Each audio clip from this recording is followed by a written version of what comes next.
Chapitre 4. Personne ne peut voir le royaume de Dieu s'il ne naît de nouveau. Jésus étant venu aux environs de Césarée de Philippe, interrogea ses disciples et leur dit : « Que disent les hommes touchant le Fils de l'homme ? Qui disent-ils que je suis ? » Ils lui répondirent : « Les uns disent que vous êtes Jean-Baptiste, les autres Élie, les autres Jérémie ou quelqu'un des prophètes. » Jésus leur dit : « Et vous autres, qui dites-vous que je suis ? » Simon-Pierre, prenant la parole, lui dit : « Vous êtes le Christ, le Fils de Dieu vivant. » Jésus lui répondit : « Vous êtes bien heureux, Simon, fils de Jean, parce que ce n'est point la chair ni le sang qui vous ont révélé ceci, mais mon Père qui est dans les cieux. » Matthieu, chapitre 16, versets 13 à 17, Marc, chapitre 8, versets 27 à 30. Ses disciples l'interrogèrent alors et lui dirent : « Pourquoi donc les scribes disent-ils qu'il faut qu'Élie revienne auparavant ? » Mais Jésus leur répondit : « Il est vrai qu'Élie doit revenir et rétablir toutes choses. Mais je vous déclare qu'Élie est déjà venu, et ils ne l'ont point connu, mais ils l'ont traité comme il leur a plu. C'est ainsi qu'ils feront souffrir le Fils de l'homme. » Alors ses disciples comprirent que c'était de Jean-Baptiste qu'il leur avait parlé. Matthieu, chapitre 18, versets 10 à 13, Marc, chapitre 9, versets 10, 11 et 12. Résurrection et réincarnation. De nombreux Juifs de l'époque de Jésus croyaient qu'un homme qui a vécu pouvait revivre, comme il ressort des passages cités ci-dessus.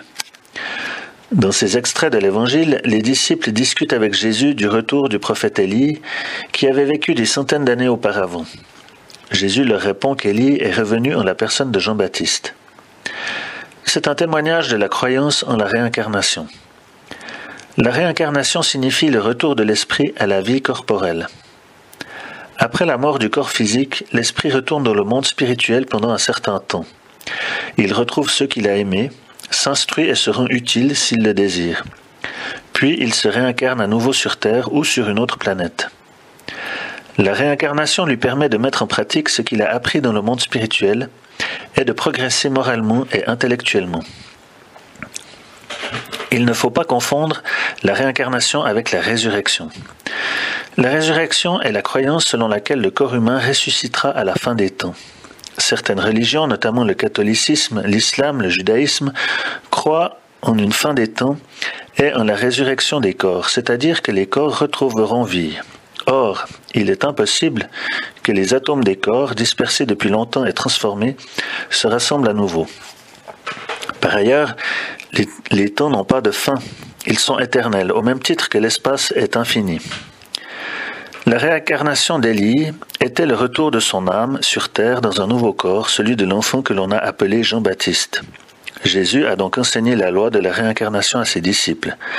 Cette doctrine était également enseignée en Inde, en Égypte, dans certaines écoles de sagesse de la Grèce ancienne, Pythagore, Platon, et chez les Celtes. Parmi les premiers chrétiens, certains crurent en la réincarnation, mais d'autres s'y opposèrent qui finalement interdirent cette croyance.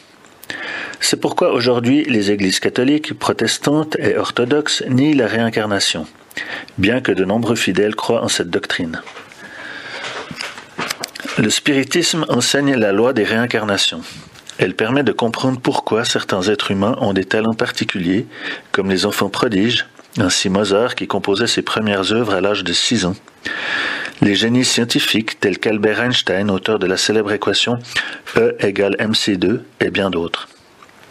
Ces esprits ont acquis des connaissances dans leur vie précédente et ils se sont réincarnés en les gardant en mémoire. La réincarnation permet aussi de réparer les erreurs des vies passées en faisant le bien là où auparavant on a fait le mal, car toutes nos fautes doivent être réparées. C'est la raison des épreuves parfois terribles que l'on traverse sur Terre. La réincarnation permet aussi le progrès moral et intellectuel des esprits, car tous, nous devons atteindre la perfection humaine, c'est notre destinée en tant qu'esprit. Mais pour cela, il faut bien des vies. L'esprit progresse indéfiniment. Il s'élève par le travail et les épreuves. Jamais il ne rétrograde. La croyance en la réincarnation dans des corps d'animaux, appelés métempsychoses, est contraire à la loi du progrès qu'enseigne le spiritisme. Ce sont les animaux qui progressivement évoluent vers l'être humain et non l'inverse. Les liens de famille fortifiés par la réincarnation. La réincarnation fait peur à certaines personnes car elles craignent de perdre ceux qu'elles ont aimés dans cette vie. Il n'en est rien. Les esprits qui s'aiment véritablement se retrouvent dans le monde spirituel. Ils sont unis par l'affection qu'ils se portent et par les goûts qu'ils ont en commun. Quand l'un d'entre eux se réincarne sur Terre, ils l'attendent, veillent sur lui, et sont heureux de le retrouver quand il a terminé son existence terrestre et qu'il a évolué. Souvent même, ces esprits se réincarnent ensemble, dans une même famille, ou se retrouvent comme amis sur Terre. À mesure que les esprits évoluent, ils acquièrent de nouvelles qualités. Leur amour grandit, et ainsi ils sont de plus en plus liés les uns aux autres. L'amour que se portent les membres d'une même famille est l'indice d'une sympathie ancienne, parfois vieille de plusieurs siècles, qui les rapproche. Toutefois, ces familles unies par une affection commune acceptent souvent d'accueillir un esprit étranger ou même antipathique. La réincarnation permet de mettre en pratique le pardon et d'aimer ceux qui nous ont fait souffrir ou ceux qui ont souffert par notre faute dans une ou des existences passées. C'est pourquoi il y a parfois des personnes dans nos familles, ce peut être un frère, une sœur, un parent, avec lesquels nous avons du mal à nous entendre. Il faut alors faire du mieux que l'on peut pour arriver à bien l'aimer, car il n'y a pas de hasard. Si cette personne est à nos côtés, c'est que nous devons pardonner ou nous faire pardonner.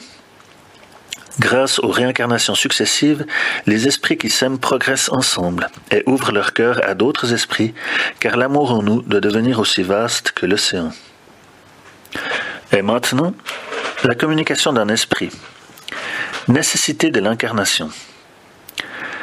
L'incarnation est-elle une punition et n'y a-t-il que les esprits coupables qui y soient assujettis ? Le passage des esprits par la vie corporelle est nécessaire pour que ceux qui puissent accomplir, à l'aide d'une action matérielle, les desseins dont Dieu leur confie l'exécution. Elle est nécessaire pour eux-mêmes parce que l'activité qu'ils sont obligés de déployer aide au développement de l'intelligence. Dieu étant souverainement juste, doit faire une part égale à tous ses enfants. C'est pour cela qu'il donne à tous un même point de départ, la même aptitude, les mêmes obligations à remplir et la même liberté d'agir. Tout privilège serait une préférence, et toute préférence une injustice. Mais l'incarnation n'est pour tous les esprits qu'un état transitoire. C'est une tâche que Dieu leur impose à leur début dans la vie, comme première épreuve de l'usage qu'ils feront de leur libre arbitre. Ceux qui remplissent cette tâche avec zèle, franchissent rapidement et moins péniblement ces premiers degrés de l'initiation et jouissent plutôt du fruit de leurs travaux. Ceux, au contraire, qui font un mauvais usage de la liberté que Dieu leur accorde, retardent leur avancement. C'est ainsi que, par leur obstination, ils peuvent prolonger indéfiniment la nécessité de se réincarner, et c'est alors que l'incarnation devient un châtiment. Saint-Louis, Paris, 1859.